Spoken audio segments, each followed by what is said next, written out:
Tere, mina olen Kristin Ränna ja lähme uurime, kas koolipere on rahul, et varsti kella enam ei keerata ja kas suveaeg on parem kui talveaeg või vastupidi. Kuidas teile meeldib, et varsti kella enam ei keerata? Suva.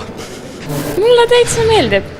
Siis ei teki seda nagu vahet rutiinis, et üks hetk kevadel tuleb suur väsimus. Sobib, väga sobib. Oleneb, kumba pidi keeratakse. Jah, mõtlen, et see on hea idee, et see kella kogu aeg keeratakse. Kas teile rohkem meeldib suve või talveaeg?